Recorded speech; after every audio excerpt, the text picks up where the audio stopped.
Maryland's been putting themselves in the spotlight with some headlines, haven't they, Jamie? Yes, thanks, Zach. That's right. The Baltimore Ravens won their game on Sunday, 24-10 against the Indianapolis Colts. At first, the Colts had the Ravens in the first half, 10-7, but the Ravens made a swift comeback in the second half. The Colts head coach, Frank Reich, said that it was a tough loss against a good football team. Frank stood up for his team, but he ultimately gave the Ravens their well-deserved praise. This now puts the Ravens 6-2 in the 2020 season. The Washington football team lost its game this Sunday 23-20 to the New York Giants. However, that is not the only thing they lost.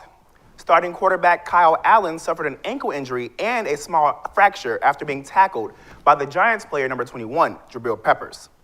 Since this, the Washington football team has announced Alex Smith as their new starting quarterback. Coach Ron Rivera's decision to go with Smith was made because he said Smith could teach Dwayne Haskins and other rookie quarterbacks how to properly prepare and execute a game. Rivera believes that Smith has what it takes to keep the Washington football team in the NFC East race and on to more wins. There are more wins in the air as the University of Maryland took the W against Penn State 35-19. People everywhere are saying this win was historic in many ways, as this was the most points Maryland has scored against Penn State ever. It was also their first win against Penn State since November 1st, 2014, and only its third in their historic game of 44 games together. This now puts Maryland 2-1 in their season. Maryland's head coach, Michael Locksley, made sure to express how proud he was of his team. Great team win, a great win for the Terp Nation. I'm so proud of the players in that locker room and how they've bought into everything we've asked of them. And we're looking forward to enjoying this one for the next 48 hours.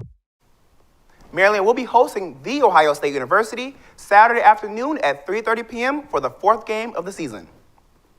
In Big Ten news, Maryland wasn't the only one who ended their losing streak. The Indiana Hoosiers finally beat Michigan. This comes after not having a W against Michigan since 1987. That's 33 entire years. Indiana took this W against Michigan with a 38-21 victory under Nick Sheridan, their offensive coordinator's coaching. The funny part about this W is that Sheridan is a Michigan native and even quarterback for them for a few years. It seems having an insider paid off for Indiana. Before we end the sports segment for today, let's get into some quickies.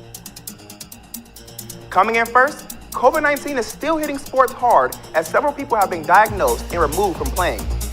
Most recently, a staff member on the Cleveland Browns was tested positive for COVID-19, and due to contact tracing, the Browns quarterback Baker Mayfield was placed on the reserve/COVID-19 list. Good thing they won't be playing until Sunday against the Houston Texans.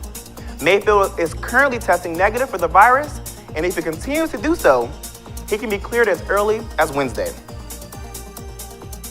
Coming in hot for the second quickie, the NBA has reached a deal with the Players Union on a 72-game schedule for the 2020-2021 season that starts December 22nd.